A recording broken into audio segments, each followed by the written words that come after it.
Good evening and welcome to another edition of Black and Azul. I know it has been a very, very long time since you have heard and seen from us. I hope that everybody is safe and well. My name is Charles Wollin, coming to you from my home. Like the rest of us here, I want to introduce the rest of our wonderful team. Of course, we've got Jamon Moore, who is the chief editor of Quakes Epicenter. He runs that website. You can follow him at Quakes on Twitter. We have Alex Morgan, who runs the site Quakes Talk.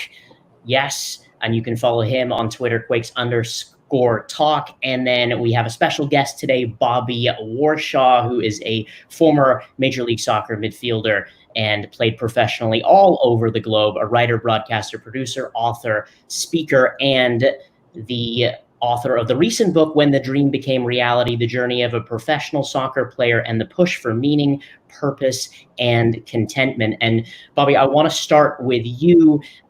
It's been a long time to kind of get MLS back on track here. Welcome to the show. But I think a lot of our eyes were watching this first match tonight between Orlando and Miami. Hashtag Adidas Logo, that was trending. But what did you think? It was fun. You know, I talked to my colleagues out in London now, and I explain MLS to them. And I say, guys, MLS is a lot of things, but the main thing it is fun. You know, it's an entertaining product. And I think that's what we got in this first game. You know, was it the best soccer? Not really. But above everything else, it was just an entertaining thing to watch. Fantastic. And with everything that's kind of been going on with coronavirus and Dallas dropping out, and maybe some musings about what's going on with Nashville, you played for Dallas. And pre-show in our little chat here, you know, it's your favorite team, and Dallas is in the Quakes group, and Dallas is dropped out of this tournament. So, you know, how does this make things now, and how kind of weird is it that one team has dropped out, and then you got Nashville that's had a couple of, well, more than a couple of positive cases, and it makes this thing, let's just say, a little bit interesting that you're not going to have every team involved when you wanted to have every team involved. Yeah, good use of words. I would say that they're my favorite team to watch. I don't think I still have the, you know, player affinity that I had for them. Mostly I just feel bad for those guys. You know, I know what it's like to go through a preseason, to train with your team, to get ready for a big event, to have a layoff. You know, it's usually an off season, not a pandemic. But I know what those things feel like, and you feel so much excitement and energy and just happiness when you get a chance to get back on the field. And for that to get derailed for them, I imagine it's just heartbreaking. You know, and I don't know the details of what happened. I actually don't have an opinion on what happened or, you know, what's happening. I know that's kind of it's taboo not to have an opinion around American soccer circles. But I mostly just feel bad for those guys. I feel bad for Lucci. I hope things work out for Nashville, because I know there's a lot of good people there who, just like we wanted to watch soccer, they really want to do what they love and play soccer. So it's mostly just emotion for what those people are going through. And Bobby, we saw some interesting things in this game, some first-time things. First off, the Adidas logo in the center of the pitch. But we also had a very moving pregame show with a new group in MLS of Black players for change. And it was something that I don't recall us seeing anything quite like it before an MLS game. And in the middle of this global pandemic, this imagery, we've seen a little bit of this now with the EPL. You know, what was it like as a player to see those guys come out and take this type of stand publicly? To say, hey, look, we are important.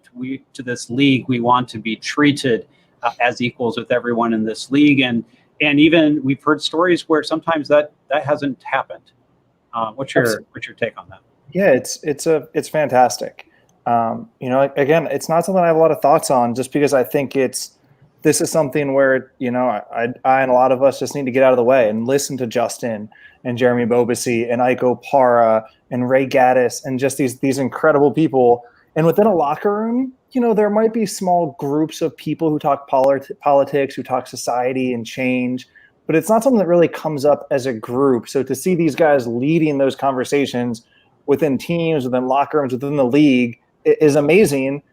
And all I can do is listen, because they are so much. Yeah, all I can do is listen, but what they're doing is incredible, and I'm appreciating every second of it. Bobby, I'm wondering if anything else jumped out at you today from tonight's game between Inter Miami and Orlando. Obviously, there was the Adidas logo. There were some changes to the production quality of the ESPN broadcast. So, give me your thoughts? logo assessment. Give me your thoughts on the logo. My thoughts on the logo. It was surprising. I think it was a little jarring, a little bit like the YouTube TV advert, the sponsor logo on LAFC's kit. Just a little clash. I think it could work if it were a little darker green. But with that said, I think a lot of people respond with criticism when you introduce new technology to the game. And we were talking about this before the show. I could see, advertisements like this being integrated more often into broadcasts. Yeah. So there's a lot of places to take this. First thing I want to say is, when it comes to MLS, when it comes to the American soccer culture, there's a culture of, people getting upset about things. It's always in vogue to be upset about something new, and even more so for MLS. And I'm not going to say that MLS doesn't deserve that in a lot of ways, but it never ceases to amaze me that we always have something new to get upset about, like something new to complain about. I thought the Adidas logo was fine, if not good. It's a chance for Major League Soccer, and maybe we wish it wasn't Adidas, but it's a chance for Major League Soccer to show off a partner, to build that relationship, to ideally make more money, because that was a pretty damn prominent thing. Right? Like that was, we all know Adidas. That's worth a lot of money, I'm sure, down the line. So from that perspective, I think it's something we should all welcome. But we also need to remember what it was like when the NFL introduced the first down line. That was a jarring experience. I mean, every sector of the world, every sector of life, whenever a change is introduced, it's really jarring. And the first person through the wall gets beat up a little bit. But I'd be really surprised if we look in the future, not just that prime piece of real estate at midfield, but also other ways in which they can integrate those overlays onto the field will just become a regular part of what we watch. So MLS probably didn't plan it. I'm sure they're trying to salvage money on sponsorships as much as they can. But I think any business can appreciate that that's what the world is going through right now. And you need to find creative, innovative ways to keep your business running or keep those revenue streams coming in. So I think what MLS did was fine. Did I love it on the field? No, but I certainly didn't dislike it, and it didn't take away from my entertainment value. Well, speaking of business, Bobby, you, since leaving MLSsoccer.com, and man, I think we really miss you, and the dialogue you bring to shows like Extra Time and your voice. But you've recently started putting out a lot of articles during this time of quarantine. It seems like your soccer juices in some ways have been rejuvenated by a fresh start, and they've been very interesting articles. You've also joined a company called 21st Club, and we got to see you again and recently in an athletic article where you guys had produced a graphic, and they talked about this graphic, and it was specifically around the MLS's back tournament. And one of the reasons we wanted to have you on the show was to share a little bit about this graphic and kind of the analysis that goes on behind it, because it features the Earthquakes in a fairly prominent spot, and we're quite interested in hearing more about it. Yeah, so the main question that these clubs need to address is, with a little bit of a congested schedule, and it's not horrible, right? They're not playing every other day or every third day. It's every 5 days, 3 games in 10 days. But that's always a little harder, but especially coming off what they did, and especially in the summer in Orlando, that's going to tax your players. So then you have to make the decision is, do we think that our players can get through? We can play our best lineup, the lineup we want, 3 games in 10 days. And then if we do that, are we okay for the next round? So at some point, these teams probably have to make the decision to rotate a little bit. And then you have to analyze your roster and your squad assessment to say, how prepared are we to do that? And we measure that in two ways: your depth and your versatility. And a lot of people have questions about the depth because we measure the difference from first team to second team based on our player contribution model that we build at 21st Club. And we don't just go just off second team quality, right? So if you look at LAFC, who have one of the best overall averages among their non-starters, right? We'll say 11 to 17. Yet the difference from the first team to the second team is big. And that's important because there's no second team tournament. It's not like it's all of the second teams playing against each other. LAFC's second team might have to play somebody's first team. And their second team is actually no longer still the quality we expect from LAFC. They're a little bit more like a San Jose or a Minnesota. No disrespect to San Jose or Minnesota, but you're not LAFC right now. So the question is, can your non-starters keep up the pace or the expectation that we have of your first team? And as you can see, some teams are better suited to that. And one of them is San Jose, both for their depth and their versatility, their ability to move players around to get their best 10 available players on. So we're going to see how that plays out and how teams pick their squad selection based on their available players. Coming into, or in the middle of last season, when the Earthquakes began their slump, one of the things that it seemed like Matias Almeida did is he kind of doubled down on his starters. And I'm with you. I think this analysis is kind of spot on to my thinking about this particular team. They feel pretty deep. I mean, you could say that, yeah, there's kind of a Christian Espinoza layer, which is kind of at the top echelon. But by and large, throughout that team, there is the ability to move a lot of pieces around. Guys like Tommy Thompson, who have played mostly in one position for Almeida, but in the past have been in 4 or 5 other positions on the pitch. Almeida himself has even moved the players from their starting positions last year, and in the first 2 games of this year, put like 6 of those players into a different spot on the pitch. So it does seem like he feels like the team ought to be malleable, but we also saw that he kind of stuck with the same lineup when the team was struggling. What's your take on Almeida's decisions coming down the stretch? Well, I like your point about the versatility, because if you take a player like Tommy Thompson and you look at the backup outside backs, if Tommy's on the right and Nick Lima's on the left, and Lima goes out, but the left back is worse, the backup left back is worse than the backup right back, what Almeida has the option to do is just move Tommy Thompson to the left and insert the better player onto the right. So that's something that is somewhat important here in your ability to rotate. In terms of picking players, I mean, there's so many variables that go into how a manager picks his 11 on the weekend. And one thing that Almeida really seems to value is his culture, right? We can do all we want about tactics and data, but really what wins these games, I shouldn't say really what wins these games, but a giant factor, and my goodness, if we're not learning this from Jurgen Klopp right now, is that culture really matters. And it seems to me that Almeida actually puts a lot aside at times and just does what he thinks is best for the spirit of the team or the culture of the team. And that appears to be picking the same guys. Maybe it's because they deserve it in the week. Maybe because he thinks that trust really matters. But when I look at his selections, I think it's a little bit more on the soft features than it is just on some other more tangible soccer factors. It seems like in a tournament like this, where there is a bit of short rest, right? And we don't quite know what's going to happen with the Earthquakes group. It's possible they will add somebody to that group pending the Nashville SC decision, which Don Garber indicated is delayed till tomorrow morning. But it seems like in a tournament where you've got 5 subs in a game, and you've got short rest between games, that it's probably a good opportunity for not just Almeida, but coaches around the league really to figure out how best to use that depth. Who do you think is really positioned well to be successful from that type of depth? Yeah, so the 2 that I'm looking at are the Earthquakes, but also you have to look at Red Bulls, right? It's in that club ethos to have, and I can't believe that this is the line that was gonna come out of my mouth because I hate this line, but just the next man up. God, that sounded just as bad coming out of my mouth as other people's. But just the idea that they really are a group. It's not any single person.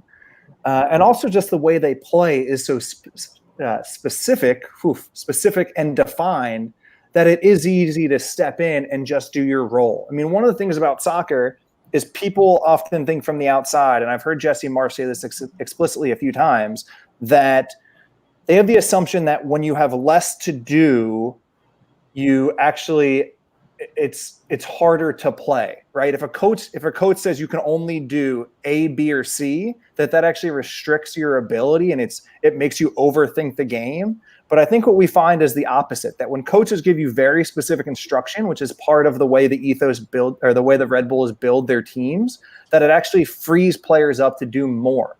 So when you put players into a team that aren't used to playing or might have a lower overall top end ability, but they have very specific instructions, that actually opens them up to increase their overall ability, which I know is counterintuitive, but we see it time and time again with these very, very detail-oriented coaches in the Red Bull system.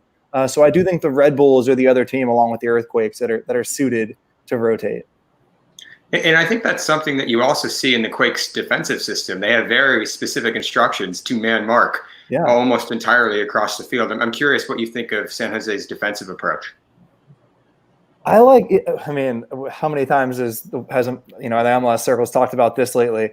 What I find most interesting, I think the distinction that I probably didn't articulate well enough last year, and we don't talk about, is that a lot of teams man mark out of a press, right? It's like really easy. What a lot of teams do is they get into their zonal shape, and then the trigger comes, and then they press, and then it's man to man. I have a full 80-page deck that, if I ever want to become a coach, this is going to be my building block. And in that deck, I specifically say there will be a lot of man-to-man.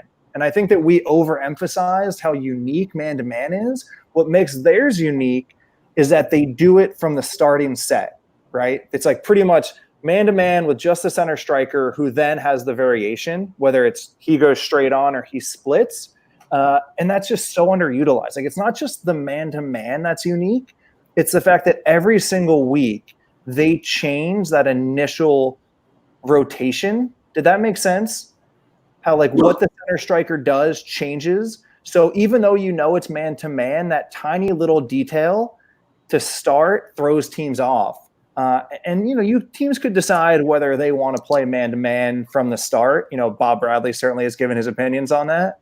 But I think a lot of teams could adopt this idea of variation from your starting position, and the way that first person that pressures takes that approach.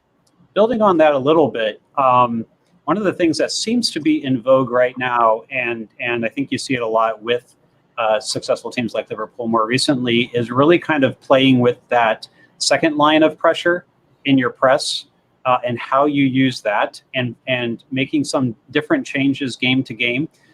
When we talk to Almeida, he tends to indicate that there's actually more changed game to game than he believes most people watching the game pick up on. Is there anything that you've been seeing where he's made certain types of little changes, game to game, with kind of how he plays with those lines of pressure? So that's what I'm talking about, how they actually do tweak it game to game. Maybe I didn't articulate that well. So for me, it always comes off. There's the two people that get a little bit of leniency. It's the center striker, and last year it was Youngworth. I know he didn't get the minutes in the first two games, but what happens with the center striker, and most teams will start now, it's in some variation of the 4-1-4-1. Right? You can call it a 4-3-3 or 4-2. It's usually a 4-1-4-1 for most teams.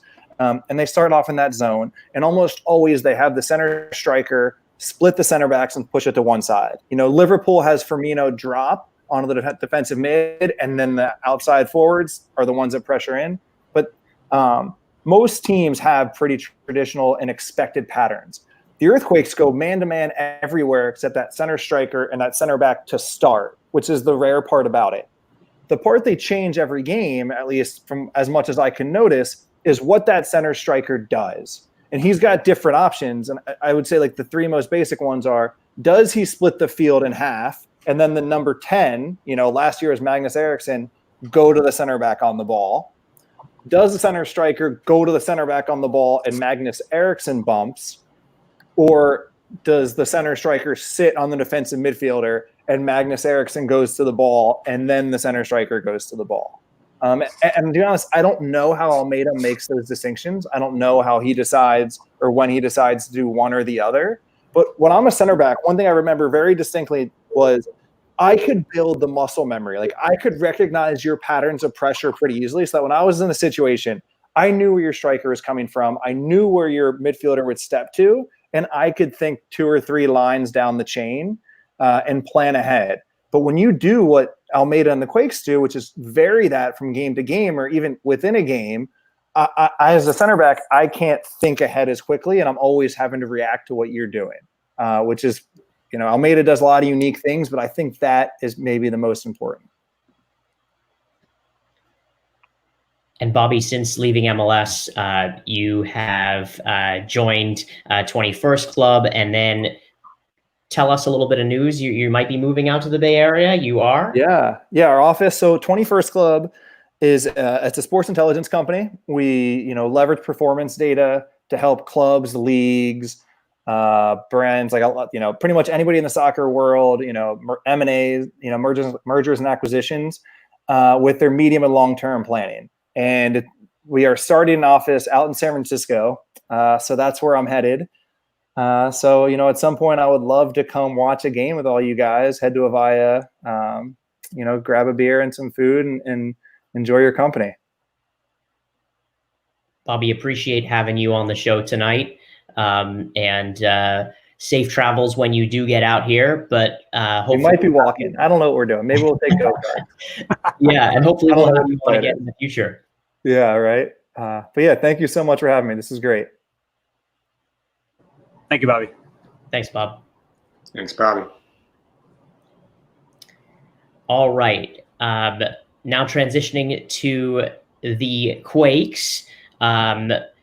Both of you lads were with the press conference today with Danny Houssin, and he had a lot to say on a bunch of topics. So let's start with talking about safety within the bubble. And I know that this is something that's come up for a lot of fans, and we've been seeing a lot of folks chat about safety within the bubble, what that looks like, what that doesn't look like, and the implications of FC Dallas dropping out. So let's hear from Danny Houssin and chat about it, about his thoughts on how safe he feels within the bubble.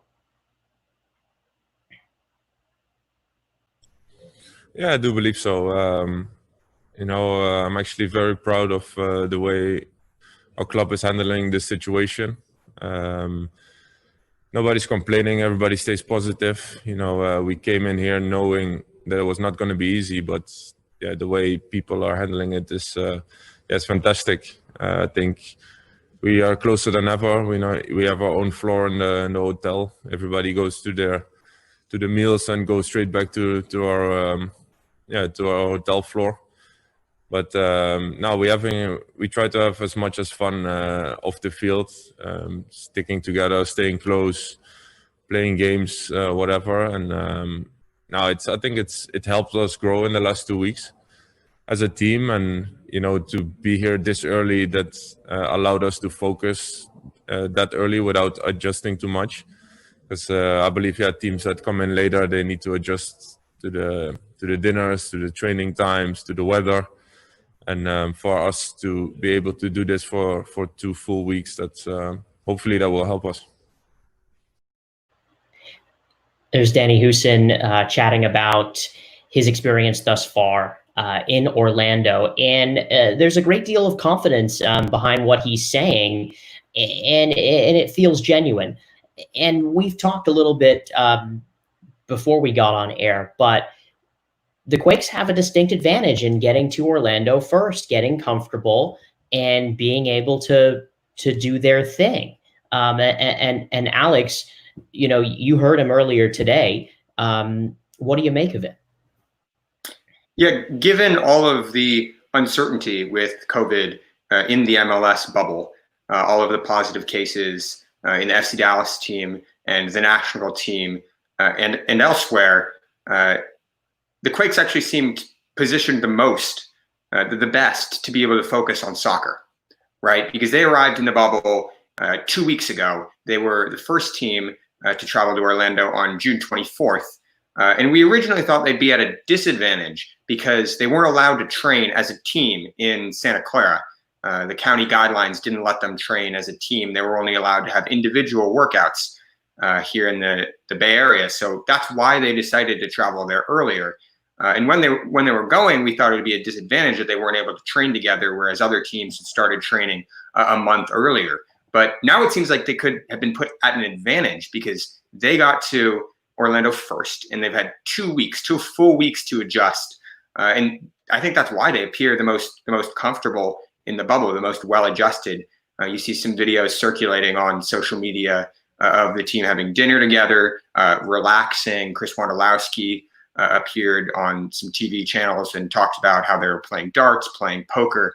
And I think that puts them in a good position, as Danny said, to focus on the soccer, because they're already locked in and ready to go, ready to hit the ground running. And I think that that confidence could carry them through this first game and put them at an advantage in this tournament. And we know that Almeida likes to have an extended preseason. The last couple of years in Cancun, it does feel a lot like that this preseason was just, let's get on the plane, let's go, let's train for the 2 weeks.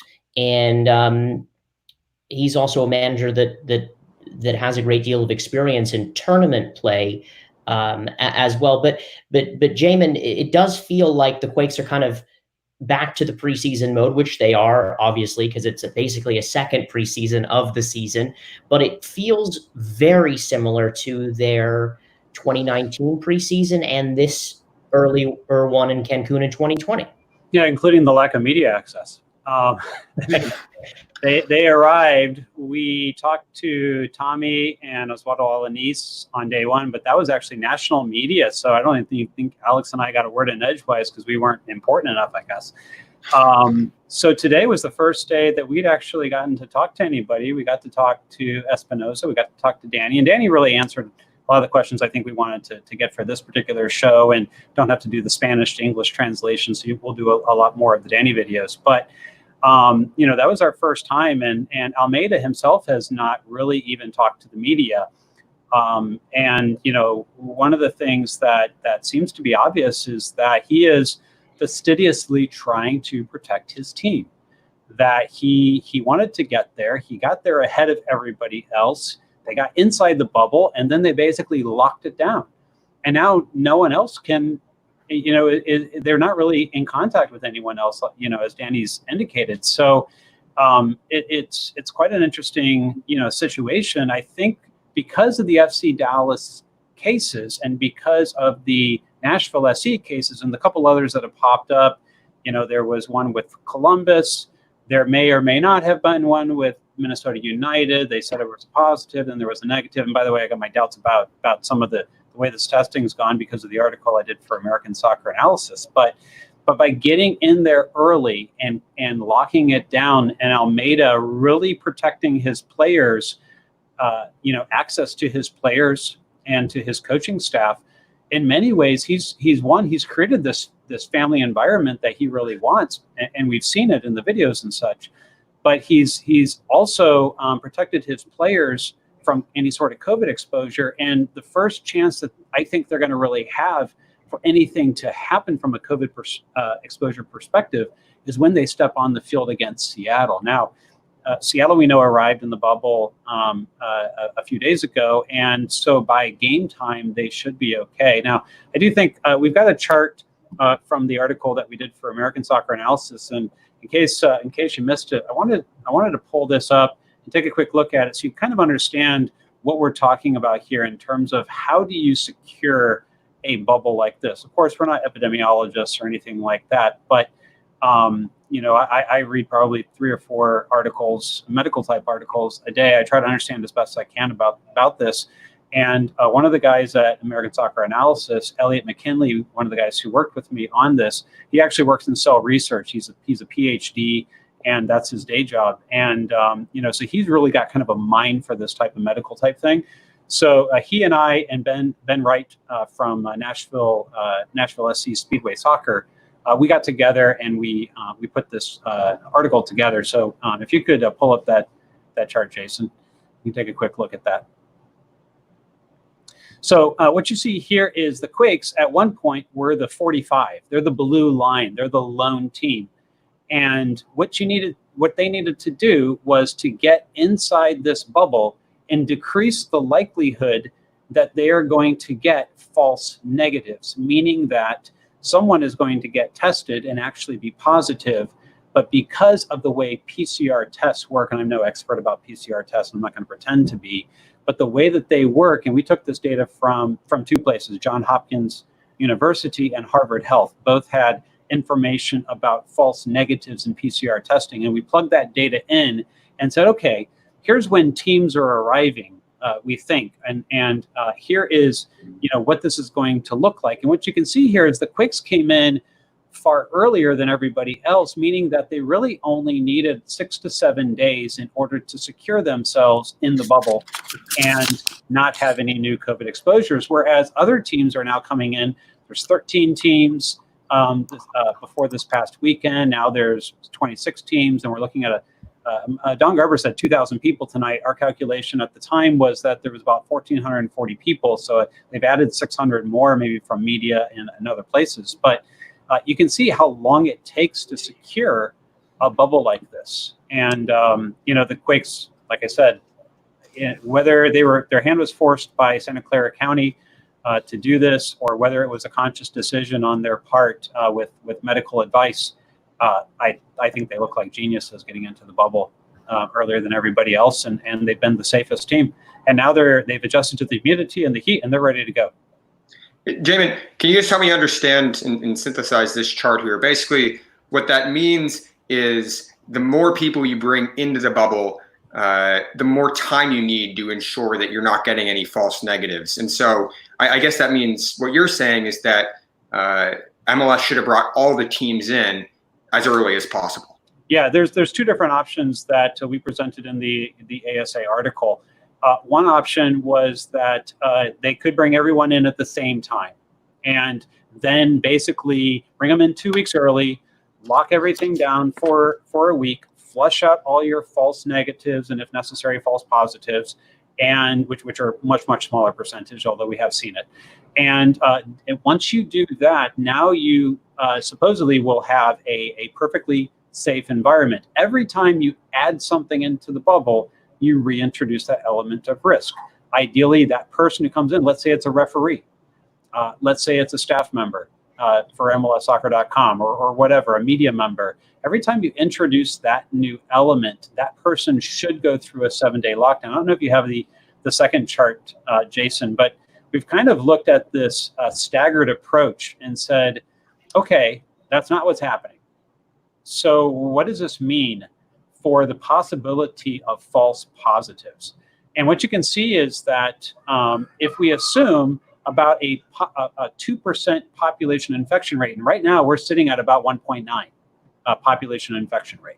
So that assumption we made, and we did it in the dark because we really had no idea, was probably about right.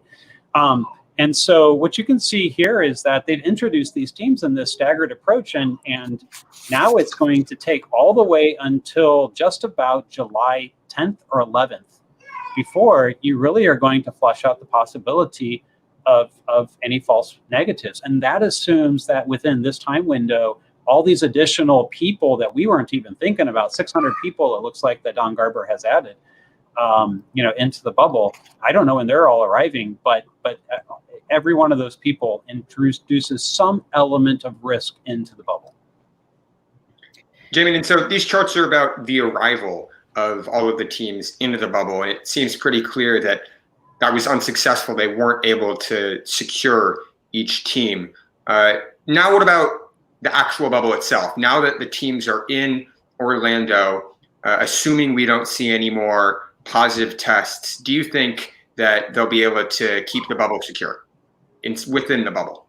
I think there's a really good chance. I think the fact that the teams that went in without any cases, and at this point we can pretty safely assume the Quakes did not import any cases into the bubble. And in fact, the vast majority of MLS teams did not import any cases into the bubble, which is great news. It's really isolated at the moment to these two teams. So long as they do a good job managing the risk of introducing new people and properly isolate those people for a period of time to make sure that they don't have, a potential false negative. I think it puts the Quakes and the rest of the league in a pretty good position that they should feel pretty safe. And that's what we heard today. We heard from Danny, and we heard from Christian that they weren't really in contact with other teams, and they were their own kind of self-isolated on their own floor in the hotel. They had seen teams from a distance, but mostly they were FaceTiming and texting other players in the league about their experiences, and they weren't really running into people. Yeah, and I think it's important to add that there has been pushback from players within the bubble, concerns about their safety, as well as from the national media. But we've only heard from the San Jose Earthquakes players that they feel confident and secure, unless one of the San Jose Earthquakes players is running the MLS Back Insider Twitter account, that is. Well, that could be. And they're definitely the new star of this tournament right now. We have seen photos and things like that. There has been some contact. Like there was a Colorado player with a couple Columbus players. That seems very dangerous, given that Columbus has had a positive. We don't really know the exposure that they've had. We also had heard that Colorado had a couple positives before departing. So there's false negatives potentially in both of those congregations, but yet their players are like somehow running into each other and taking photos together, and everyone removed those photos, after the fact. But and they're out there. And that has not been the case for the San Jose Earthquakes. We talked to Danny, and he said that they have had passing contact with other teams in the lobby and in the hallways, but always maintained 6 feet of distance. Hello. How you guys doing? No physical contact. And they're banned from visiting each other's floors. Each team has a floor in the hotel. And thus far, he says he's been proud of the way that the Quakes have handled it. Yeah, he believes that the teammates are all in on protecting each other. He says that we know the risk that we could bring to ourselves, to our families, to each other, and we are protecting ourselves against that risk. Yeah. And I think that also speaks to Matias Almeida's leadership and the buy-in that he has, the fact that this team has been able to come together. Danny said the Quakes actually feel closer than ever as a unit right now because they've been able to spend these 2 weeks together. And who knows if the Quakes are going to get a different team in their group, given the fact that Nashville's had its issues. And Jamon, I know you followed Greg Vanney's comments too, with Toronto and them leaving very, very close to their first game. And then also with the issues with Nashville, it's pushed them back a few days, that they're going to be arriving very, very late and back to the chart and back to that graph. The later that you get in to Orlando, it's going to be tougher for you to acclimate to the conditions if you're carrying someone that may be asymptomatic or someone that is positive within the squad. Yeah, Vancouver is another team that we've been watching because they're in the Quakes group. They were having troubles with their arrivals as well. And there are actually 4 players, key players in many cases. 5 players that they're not bringing. I would say 2 or 3 of those we would consider to be key players. And a couple key signings in the offseason, as well as, Freddie Montero, who's been a DP for them before and now has come back. They're going to be without Cavallini. So, yeah, they're not coming into the tournament in the best of shape right now. And I think all of these changes are of fairly keen interest to the Quakes, because FC Dallas were in Group B with the Quakes. Now there are only 3 teams in that group, even though there are still technically 6 teams in Group A. But if Nashville dropped the tournament, if they don't participate, then we would see 5 groups in Group A and 3 in Group B, and potentially one of those teams from Group A could be moved into Group B to even the groups out, the numbers. But I think that the latest from Don Garber and MLS is that they're going to be making a decision about that tomorrow. Yeah, it sounds like it's going to come tomorrow morning. there's been rumors almost since people felt that there was a good chance that Nashville was going to have to drop out, that they would just go with 4-team groups and probably move Chicago. I think everyone picked them and said, well, they're kind of sort of, closer to the West than the other teams, and they seem to be a team that they could potentially insert in there. Now, given that they've said that this tournament counts in regular season standings, and how they pull all that off, I think remains to be seen. If the Quakes only played 2 games, do they get 3 points for an FC Dallas forfeit? Do they get that game added on into their schedule later on? Obviously there's going to be some teams that go forward in this tournament and others that do not. So there's going to be some things schedule-wise to work out if indeed they can even pull off a season.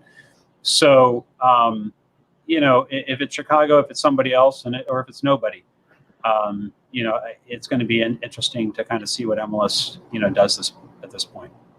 And to me, I think it's a really important question because it speaks to the legitimacy of the tournament. The Quakes are in a good position to do well, but part of me wonders whether this tournament will really mean anything, given the fact that FC Dallas are not participating and all the uncertainty if they're even able to finish. So obviously the Quakes want to get their hands on some silverware no matter the circumstances, and a couple of wins would give them a lot of confidence heading into whatever's left of the regular season. But at this point, I guess I'm not entirely convinced that it will add up to anything.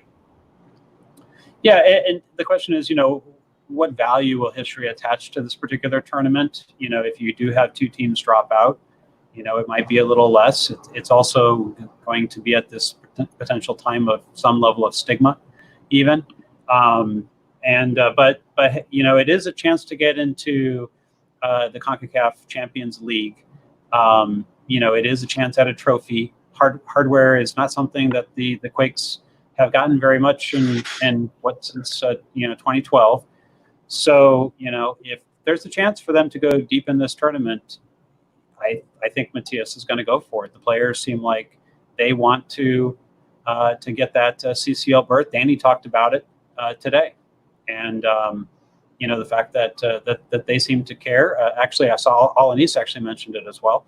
So the fact that they've been talking about, hey, this means we can get into CCL. I think that's, I think it's great to know that the team cares about this. So then I guess the big question is, what's going to hold them back? What might hold them back from going far in this tournament?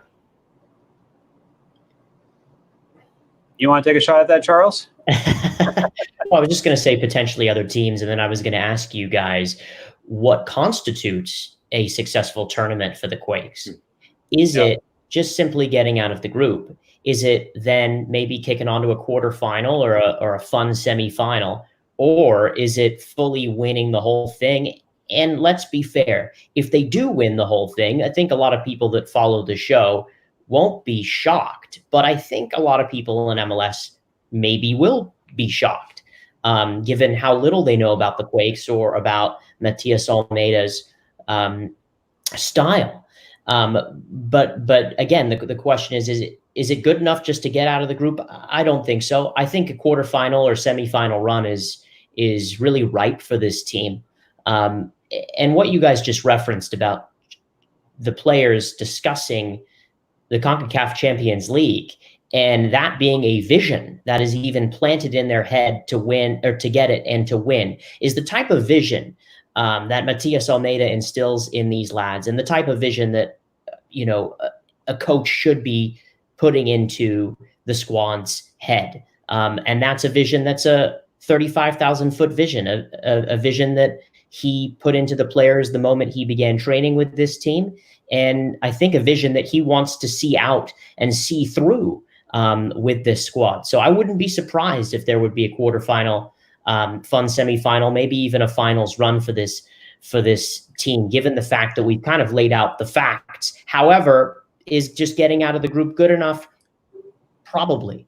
But Alex, you go ahead.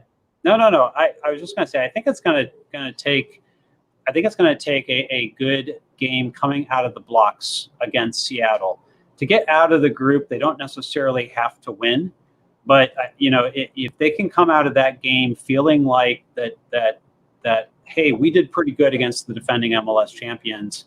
Win, lose, or draw. Ideally a win or a draw, obviously. If they feel that way, then that will, I think, at least give them confidence going into Vancouver, who is going to be without some key players, like we mentioned, and potentially, let's say, a Chicago. I don't think people are very high on Chicago. So if those happen to be, if Chicago happens to be added to the group, and they can get out with a couple wins, I think it gives them confidence, and then you go in, you get a chance in a quarterfinal. Anything can happen, and then after that, then you would be facing the East, right? And so at whatever point you start to face the East, those teams are less familiar with Almeida and his system, and I think the Quakes have a decent shot. It's that they have to get out of the group. And I think when you've got a team like Vancouver right now, where they're at in the group, if you don't get out, it's going to be a big disappointment. Look, personally, I think I don't even want to start forecasting. There's so much uncertainty. I don't even want to start forecasting about the knockout stages and the quarterfinals and the finals. I think for me, I'm trying to enjoy every game of soccer as much as I can.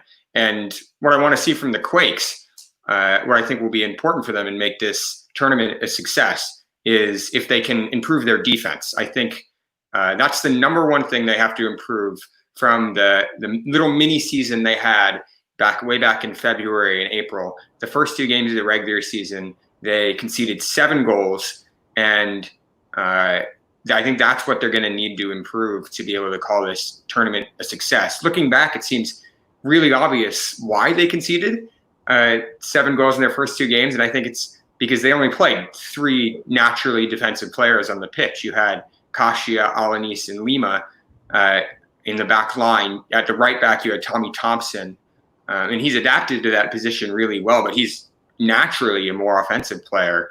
And then in midfield, they played 4 attacking players with Ewell and Eriksson centrally because Judson was out with an injury that had been hobbling him throughout preseason, an undisclosed injury that kept him out.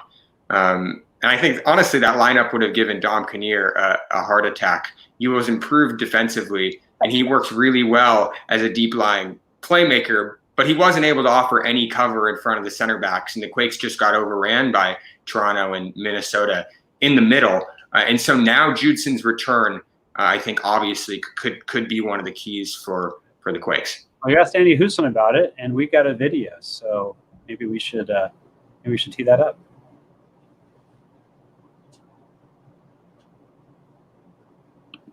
Yeah, what we need to do, we play a certain style under Matias, and it's not only the defense. It's if the forwards don't do their job well enough defensively, that puts a lot of pressure on the midfield and defenders. And so it's not just the defenders or the goalie that allows goals. I think it's the whole team. And about Judson, I think he's one of the best defensive midfielders in the league. So it's always good to have a player like that back, with a lot of energy. He's super aggressive, and now he's looking sharp. He's looking good, and I'm sure we will see a lot of him in this tournament. I think that bodes well for the Quakes there. Jamon, what else did you take away from Danny's press conference? He talked about some other tactical changes as well. Yeah, he was specifically asked what kind of tactical changes that the Quakes might be introducing, and he dodged the question completely. It wasn't asked by either one of us, but completely dodged the question and said, well, you're going to have to find out basically with everybody else. It does seem like Almeida might be trying to do something different. I mean, let's be honest. We saw what happened in preseason, where we had a really good sense where he was playing his players, despite the fact we weren't invited to any of the preseason, matches and such, scrimmages. And we had that good sense. We knew. And then in the first game, he completely switched where he kept his players, right? So I think to put it past Almeida to go like, hey, everyone's got 2 games of video on us. We need to change, something about this, whether it's introducing, a player like Judson, whether it's, bringing someone like Flo Youngworth, into the lineup instead of Garamkashi or something along those lines, right? I'm pretty sure that he's going to look at the fitness of the players who did the work when they had the chance to do so. They were given a program. Danny said everyone came in great fitness, but we all know probably some players better than others, right? So who put in the work, who came in ready to go? I think, Almeida is going to look at those beep tests and such, and he's going to put in the players who he thinks can survive the best and play his system in the Orlando Heat. And that doesn't mean that it's the players that we think he should put out there, that proved themselves in our minds last season. And he showed that in game 1. So, yeah, I think we have hopes that he's going to address the defense. But at the same time, against Seattle, he's going to probably come up with some sort of game plan, and we'll see how that is. As Bobby mentioned, he plays with his pressure in different ways, he's going to take a look at Seattle and how he can best exploit that. The Quakes got a 2-2 draw, if recollection serves. They got a 2-2 draw in Seattle last season, and there were some things that were quite successful in that game. And one of those was a player, Shea Salinas, who is in an incredible run of form at that particular time. We saw in the last game that Almeida actually has been bringing him into left back. And that's something I'm kind of watching, because we heard that Marcos Lopez is having a surgery, and he's not going to be available for this tournament. And so it does put the Quakes in a position, I think, in that left back spot, where there are going to be some questions. Is that going to be Nick Lima? Is it potentially Shea Salinas? Is it somebody we haven't really thought of? Maybe he moves Tommy over there and does something on the right back position, put Lima over there. Who knows? We'll have to wait and see what he brings. Yeah, and that's where the versatility we talked about at the top of the show with Bobby is really important. I think it's fair to say from Danny's comments, the way I interpreted it was that he hinted at tactical changes. I think somewhere in the press conference he mentioned the word surprise, that they're looking to bring an element of surprise. And I think the one element of surprise I am hoping for would be Chris Wondolowski. He says he originally struggled with the Heat in Orlando, but has now adjusted. He didn't play a huge role in the first 2 games of the season. I think he came off the bench. Andy Rios and Danny and Christian were favored in the front line.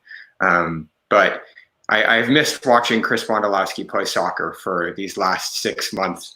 And it would be sad for his last season to be interrupted this way.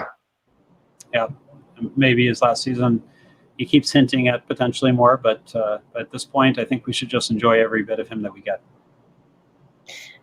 Let's also hear from Danny Houston on his positional, I guess, what his favorite position is. I know he says he prefers the 9, but he's been out on the left wing. Let's discuss that a little bit.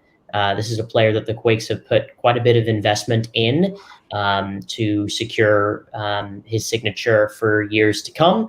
But let's hear from him and the role he likes playing within the team.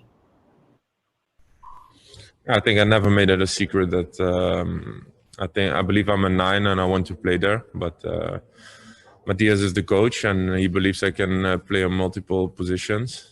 I still prefer the number 9 spot, but if Matthias chooses for somebody else, then I have to adjust my game and do as good as I can. But especially in a tournament like this, with 5 subs, with guys not playing for that long, there will be a lot of changes and there will be a lot of games in a short period of time. So, I believe there will be more guys that have to play in different positions at a certain time, and we all got to be ready for what's given to us.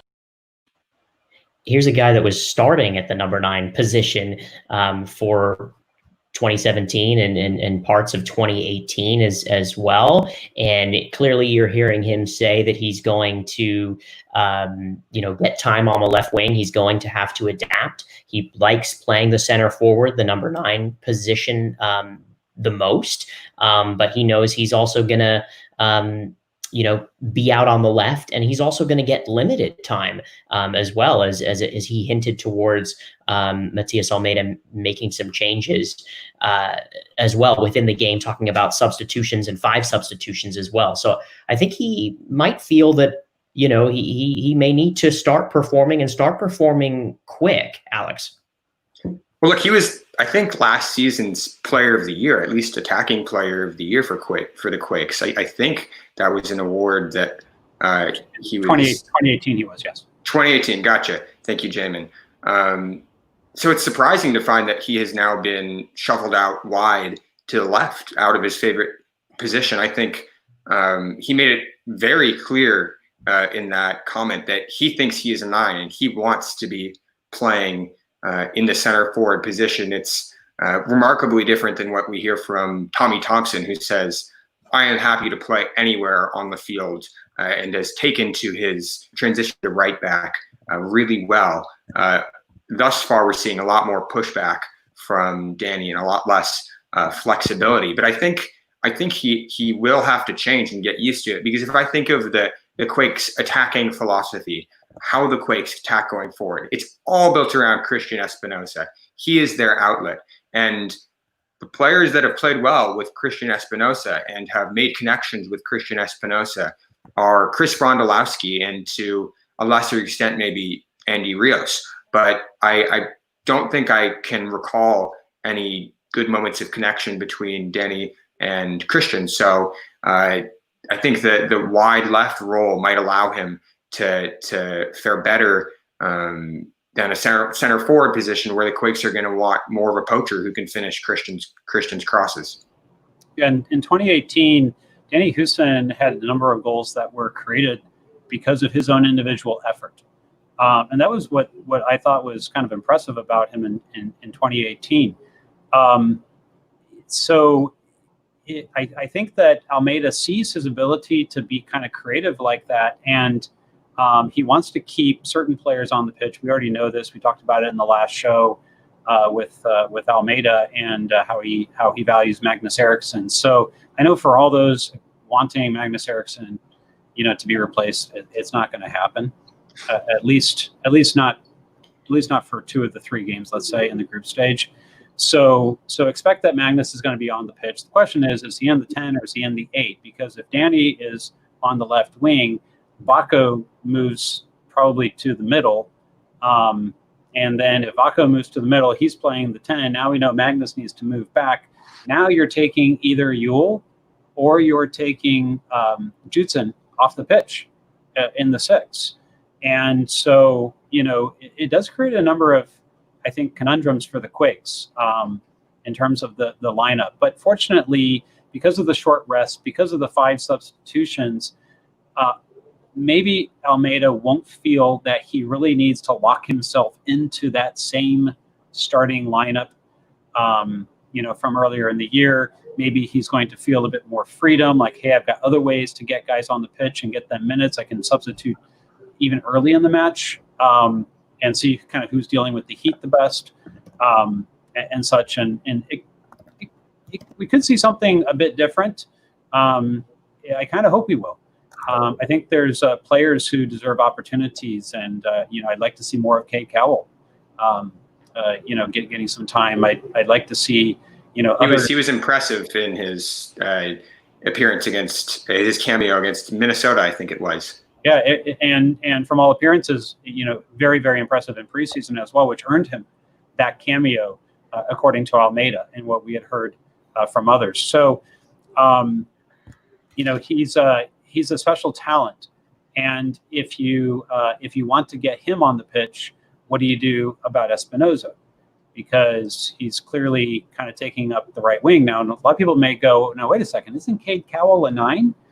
And the answer to that is that not when it comes to senior team minutes, not even when it comes to Reno type minutes. The club is looking at him as a winger long term. He plays that 9 when he's playing with the academy.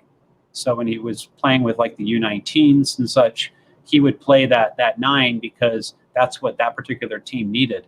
But in the senior team and in Reno, he's going to get his minutes, on the wing. And so now Christian Espinoza, as we saw in the second game of the year, ended up moving over to the left. When that happened, Danny Houston came off the pitch. So if you're Almeida, that presents another interesting situation where you've got to decide who's going to get those minutes on the wing.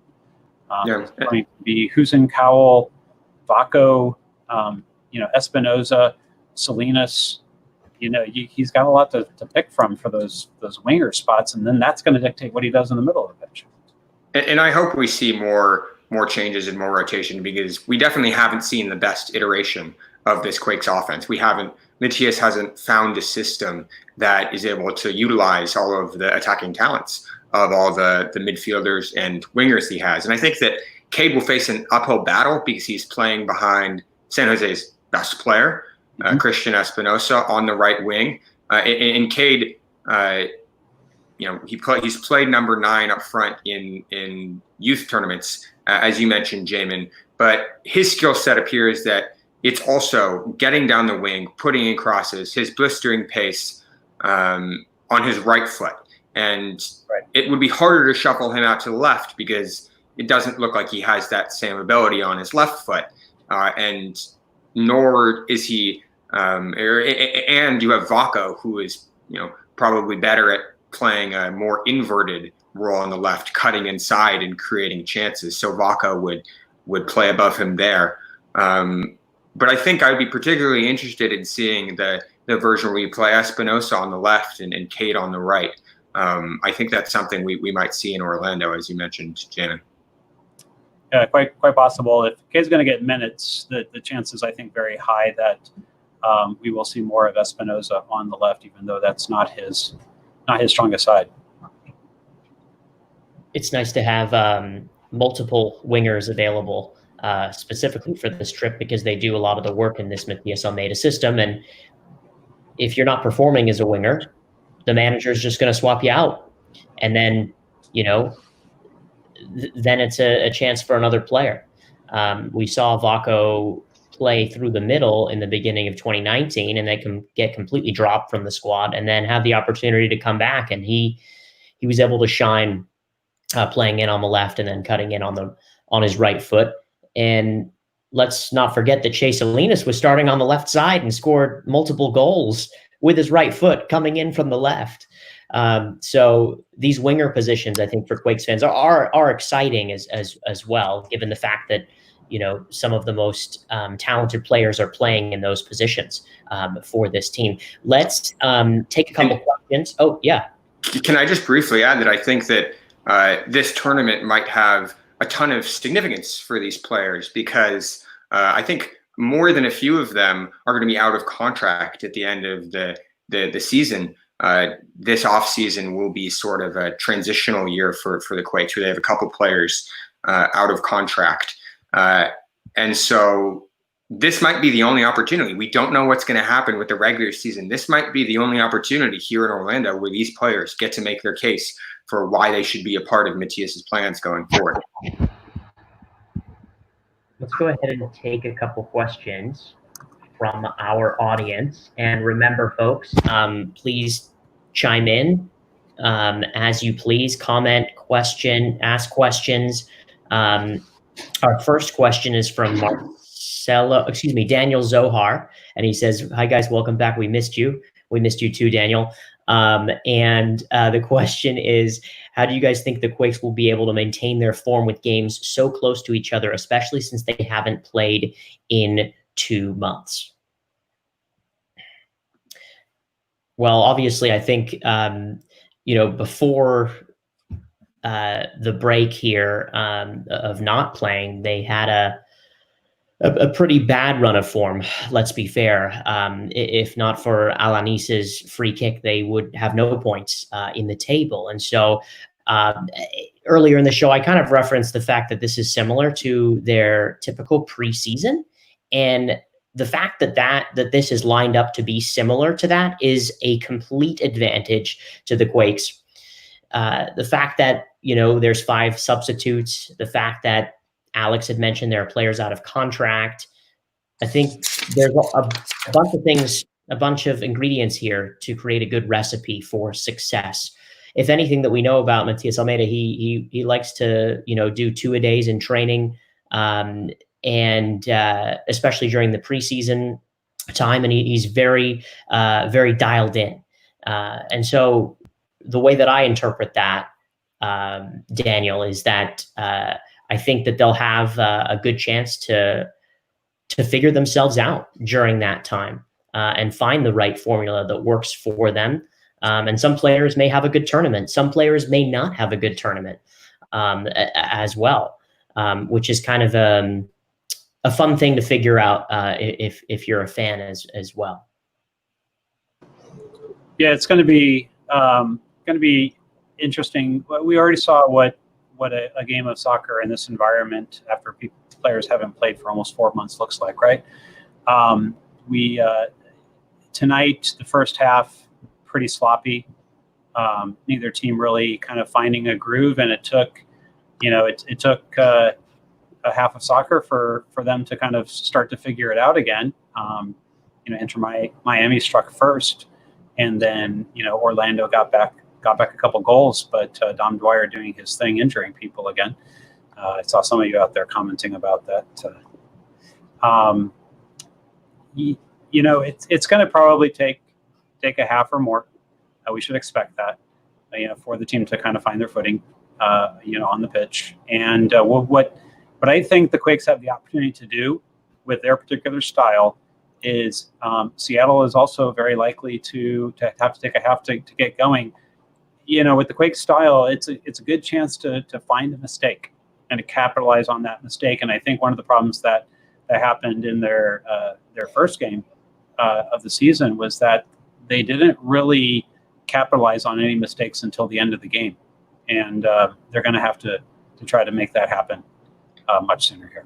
Yeah, and I think it's difficult to sort of do the comparisons and talk about the matchup because, and Danny mentioned this in his press conference today, there's a ton of uncertainty about the strength and the shape of Seattle and Vancouver and the other teams in this tournament because they haven't, the Quakes haven't had any footage. They haven't seen them play in 3-4 months now. So it's hard to talk about that matchup. But as we mentioned at the top of the show, I think the Quakes are particularly well suited for this tournament, given their depth and their versatility. That was in the chart that we talked about and analyzed with Bobby a little bit. And then their fitness and focus, right? And then I think the other element is now is the time to come up with a tactical change that could surprise their opponents. The Quakes have struggled. Matias, I think at the beginning of his tenure was able to surprise a lot of other teams with his man marking system and the sort of unique tactical approach that he has. But teams began to figure the Quakes out last season, and so if he can do that again, other teams won't have time to adjust. So if he can come out of the blocks with a lot of energy and maybe a tactical shift that works well, I think that is how the Quakes will be able to succeed in this tournament. Completely agree with you, Alex, and obviously an amazing opportunity to figure out another system or have a plan B while chasing the game, have a plan C, a different one when you're ready to get the point, and figuring out the personnel changes. And we saw the Quakes having some challenges with that, being able to salvage a point when they may have wanted to go for a win last year, or salvaging 3 points and getting no points. Case in case, the Seattle match last year at home, that wasn't too far from the end. So a good opportunity, as you had mentioned, for a plan B, a plan C in various different scenarios as well. Let's move on to a three-part question. This is going to be about specific players. And Thomas Boggs says, do you know the status of Judson? And then followed up by Akash Saxena writes, any indication on Jungwirth's status? And then Javier Leon said, did Gilbert Fuentes travel with the team?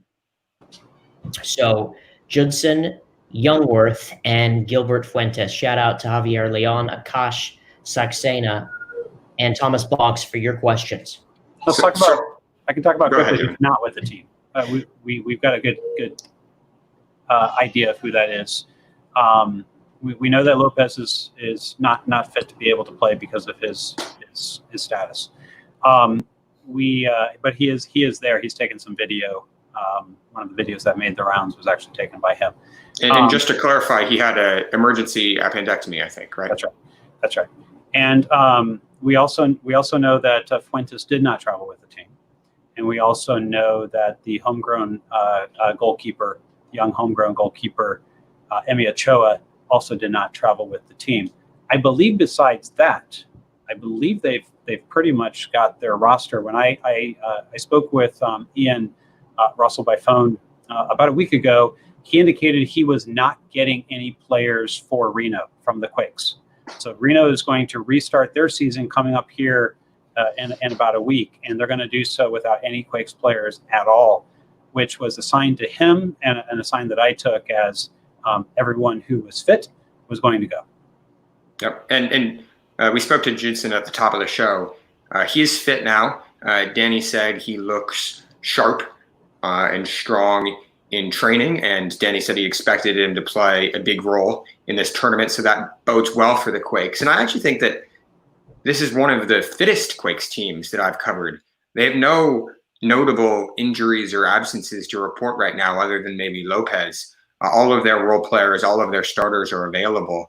And I think that's pretty remarkable given how much physical work Matias asked the team to do with the man marking system. Even last season in August and October, the Quakes didn't suffer from a long injury list like they had in past years. So I think that speaks to all the preseason fitness Matias has his team doing here. Marcelo Barriga asks, which homegrown/young players do you seriously think could earn a starting 11 spot by performing well in this tournament? Considering Jesse mentioned we'd see more of them, especially with 5 subs allowed. And I know we talked just a tad earlier about Cade Cowell, but could we see a Tanner Beeson? Could we see Jack Scahan, a Haji? Some of those players kind of make an impact, make a difference, step up and really grab the bull by the horns and make a position their own. I absolutely think that the players that you mentioned, this is their real opportunity to make some sort of stamp on the team for this season. Now, I don't think that Matias is going to, as he said before, he's not going to put his young players in the position of having too much pressure on them and have the team depend on them. That said, since we know that pretty much the full roster went there, and there are 5 substitutions, and there's going to be at least 2 games, and we're hoping there will be at least three or more games, for the team. He's going to have some decisions to make about what kind of time does he give to a player like this. We know he absolutely loves Jack Scahan. Scahan went into Reno and absolutely shined for Reno in his first game there, and he earned a spot on the team as a draft pick that doesn't usually get a spot. That spot doesn't tend to make an MLS roster, but he's very impressed, and that will give him some depth in the central midfield. Haji, I think, is a fair question because he's not one that was impressing in preseason, and it felt like Haji was going to be spending the season in Reno, if there was a full season. I think Haji has something to prove. His opportunity to prove that is likely for now going to come in how he performs in the practice sessions. And if he's really showing in those practice sessions, he may get on the pitch. But keep in mind that Haji's Haji has the ability to play in the central midfield. He did in college a bit. But at the same time, so far when we've seen him on the first team, it's been on the wing. And he's done fine there, but in very, very limited opportunities. And the knock on Haji is his defense. So, we have to see, has he gone the Jackson Yueill path and decided that he needs to focus on his defense like Jackson Yueill eventually did, but didn't when he first came in? The same question now exists for Saeed Haji. Tanner Beeson, we'll see. He's going to be fourth choice at the moment at center back. So it kind of depends on how the defense is doing and how the games are going. Yeah, I personally, I'm doubtful that we'll see guys like Skahan and Beeson and Nakonyeridge. I'd love to be proven wrong, but I think that Haji has a better chance, considering that he featured in preseason and earlier in the season. I think that's a good indication that Matthias sees him as being able to play at that level, as being ready to play with the first team, even though he didn't perform particularly well. And then obviously Cade Cowell, I think, is the guy we're all looking out for. All right, we're going to transition gears a little bit, and we're going to hear again from Danny Houston about Black Lives Matter and what's going on in our country right now, and chat about it and discuss from our show viewpoint and our personal viewpoint. But let's hear what Danny Houston had to say. Unfortunately, the things that happened the past few months shouldn't have happened at any time, and that we, especially as athletes, we do have a platform, and to speak up about this topic, I think it's good. And people start to open their eyes. And I think a few days back, I even received myself on Instagram a racist message, and I was able to share that with the team without going into details. But even guys that are not of color and live in this country for long, they even apologized and said, we had no idea this was going on and what these guys are going through. So I think it's good that everybody start to stick together and address the problem. It's not that racism is only in America. It's in Europe, it's in Asia, it's everywhere. And so from that perspective, I'm not surprised, and and my opinion didn't change much. I'm just very curious how the country is going to handle it, how the president's going to handle it, and that people start to see that it's time for a change, and that's going to be very interesting in the next couple of months.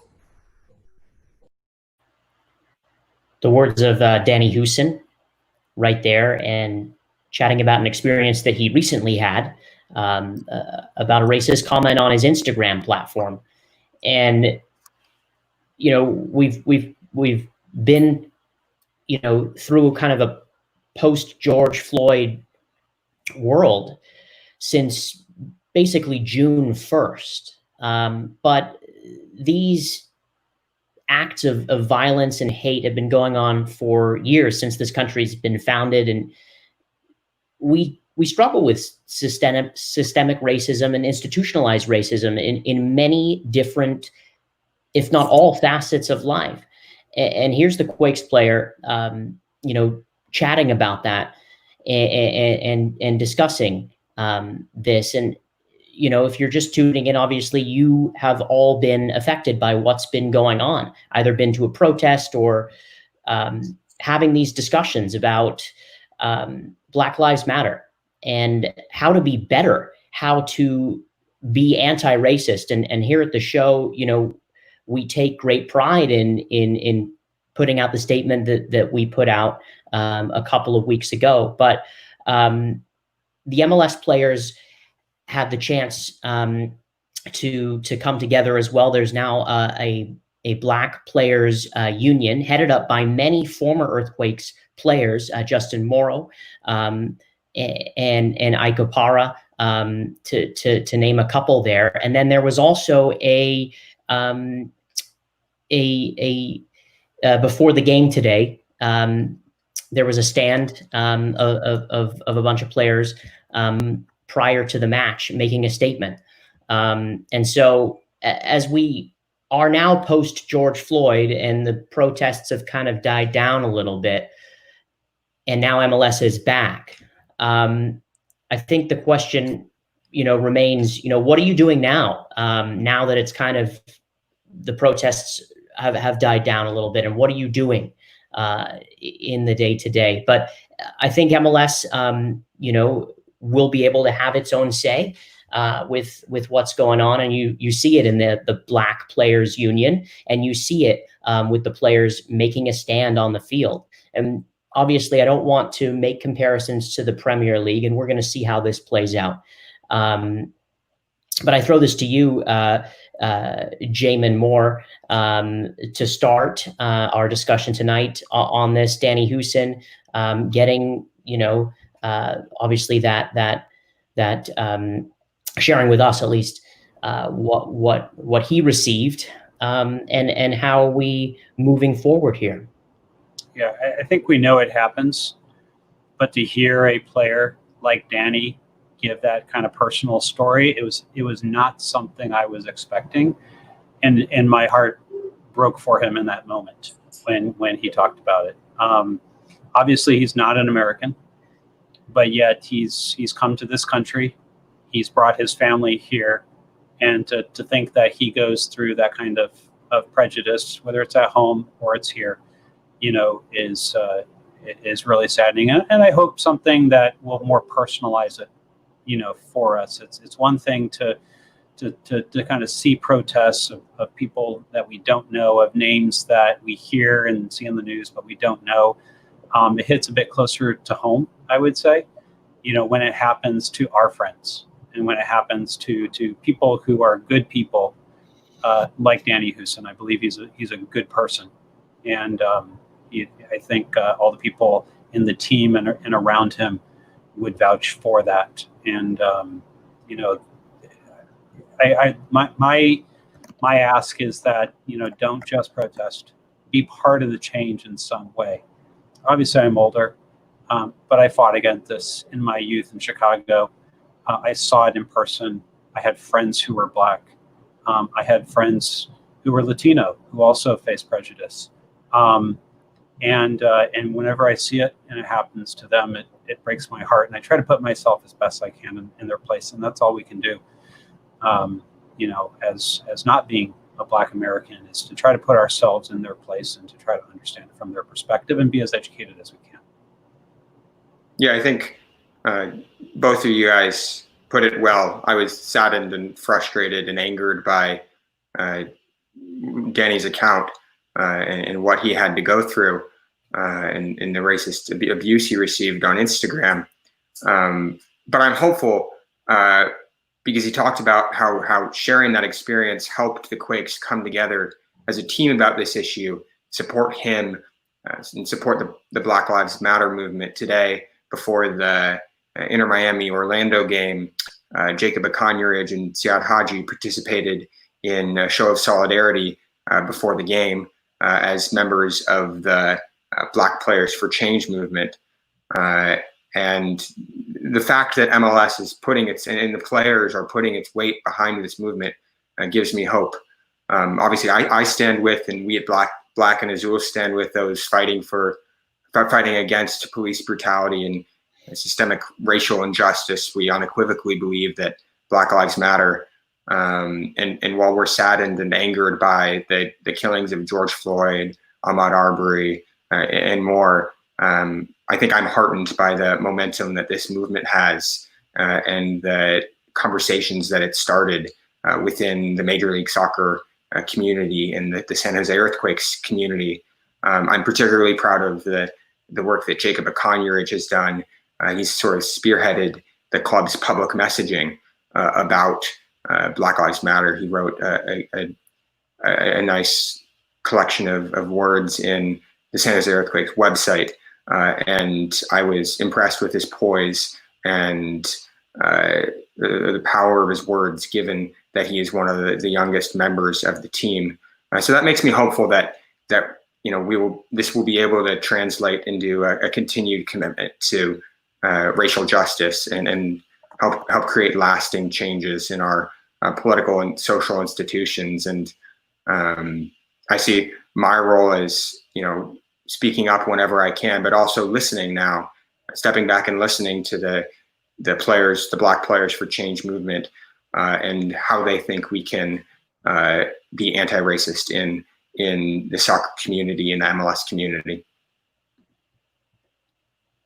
I always find it funny when folks say, get politics out of sports, or, this isn't political. This is an issue of human rights. And I remember probably about a year and change ago, Joel and I were on the air, and we were talking about the ban on the Iron Front, the Antifa symbols, and it was being banned, and there were no political signs, and there was a lot of really good reporting coming out of New York City FC and what was going on with kind of white supremacists infiltrating the club and chatting. But I just want to stress that sports are inherently political, and while this issue again is not a political issue, it's an issue of human rights. Seeing the things that I've been seeing on TV and attending a few protests myself, it's really important to continue the work. It's not just, this is going to be something that's going to be put into a container. Okay, hopes and prayers, here you go. We have to continue to do more, and we have to continue to push for more. As journalists, a predominantly good amount of us in the country that cover the sport are white, and we need to do a better job elevating Black, Indigenous people's voices, Black and Indigenous people's voices, Latinx voices within the soccer community, within the United States. We have to do a much better job. This is an international sport. I'm not sure exactly how we're going to make that happen right at the second right now, but I have been talking a lot with Joel. A lot of you guys have been asking how Joel is. He's just sitting out here. He will be back with us, but Joel and I talk frequently, and we will be connecting with other voices, and we want to be able to include other voices in our show. And so it's not just about numbers or this or diversity basically solely on numbers. It's about elevating voices and giving opportunities to all. I'm a white kid that grew up in Marin County, and had the chance to intern for the Quakes a long time ago, and work for the team a long time ago. Had the chance to start calling some games as well, and I benefited from a ton of my privilege, a ton of my white privilege. And so I look forward to continuing to do the work with the rest of the team here, and with our viewership that has been involved and asking questions. And I know that some of y'all have been connecting with Joel. I've had the chance to connect a little bit as well. So, let's continue the work. Let's commit to continuing to do the work. And with the Quakes as a vehicle for social change, and the fact that they have Black Lives Matter proudly displayed on their website, and different resources, we're all in this together. Again, not a political issue, a human rights issue. Alex? And Charles, one of the things that resonated with me as a member of the media, a journalist covering soccer, was a study that's been pretty widely circulated in these last couple of days. I think it was first reported in the New York Times, maybe, about how soccer commentary is biased, and the way that commentators describe, players of color and Black players is different than the way they describe white players. They use adjectives like strong and powerful and physical to describe Black players, whereas they talk about white players as being more intelligent and more tactical. So I'm making the commitment. I think we at Black and Azul are obviously committed to trying to be as inclusive and as accurate about the way we talk about the game going forward. There you see Raheem Sterling taking a knee. Obviously, for those of you that have been watching the Premier League started for the first 10 days of their matches having Black Lives Matter displayed on the back of all kits. They also have a Black Lives Matter patch on the side. And before every match, they take a knee as well. We may see something similar to that continuing in Major League Soccer. We also see in NWSL players kneeling for the anthem. Lots of different activism as well going on in NWSL at the same time. Drop us a line, drop us a comment. Feel free to ask us questions. Please be involved with us as we continue to chat about this issue. This will not be the last time we talk about this issue. We want to be able to have a community discussion based on it, and we want to feel uncomfortable about it. And we urge you to do the same. Alex Morgan, final thoughts for tonight. Yeah, well, it's hard to focus on the soccer sometimes, given everything that's happening in the world with the Black Lives Matter movement and with the COVID crisis. So I think it's important to take this tournament in perspective. I'm looking forward to being able to watch the return of MLS. I think the Quakes are well positioned to be able to do well in this tournament. But at the same time, the priority is the safety and health of the players, and that shouldn't be sacrificed. And I'm concerned by reports coming out of the league, both anonymous reports on the MLS's back insider account and from players, other players as well. Those concern me about the viability of this tournament and its legitimacy. But with that said, we are hopeful that it can go ahead as planned, and I think that that would also give the team a great platform to continue to. The team's a great platform to continue to use to promote racial justice and use sport as a vehicle for making change in the world. So that gives me hope. Yeah, and something else that the team announced very recently was that it was joining the fight against hunger. If you're interested in that, I think there is a bit in there about renewal of season tickets if you're a season ticket holder, and kind of what that has to do with some of this. But the club is also pledged to join the fight against hunger with COVID going on, with Black Lives Matter and other injustices going on. We shouldn't forget that there's injustice also in other areas, and I'm happy to see that the Quakes have also joined in the fight against hunger as well. So quite a bit going on there. But I echo everything that Alex just said. You know, let's just all hope that we can have a safe tournament, that the positives that we've seen are the end of what we're going to see, and that the players can stay safe in the bubble. And I think it'll be entertaining if we can keep the focus on soccer going forward from the tournament's perspective. And I'm looking forward to that. Also, let us know what you think about the format. Jason's done an absolutely amazing job. Jason Sholl, our producer, has done just an amazing job with this setup, and it's taken some steps forward. It no longer says 2019 when in the intro, which is great. I've been kind of on him about that. It says MLS is back right now, but it's the whole production, I think, has also been improved for remote, and we're hoping that means the opportunity to have guests on in the future will be easier than it has been in the past. So definitely drop us a line and let you know what you thought.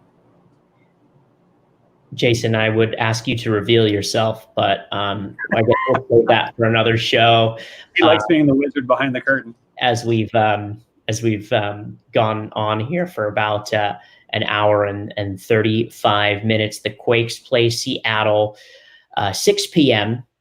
on Friday night. The kickoff time was changed, and it was initially for 7:30 p.m. Pacific, meaning they would have gone and started playing at 10:30 p.m. Eastern. I guess before we wrap up is while you're acclimated to East Coast time and starting to kick off a game at 9 p.m. Eastern, it's certainly better than 10:30 Eastern, but does that have any effect at all on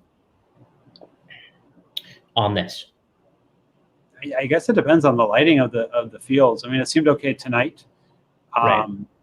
And we have seen some photos circulating from the team that shows that they've been having night practices, knowing that's when they're going to be playing games, and probably it's better for the humidity as well. I think the announcers alluded to that tonight, so it can be a factor, but at the same time, it looks like the Quakes are preparing for the times that they're going to need to play these games.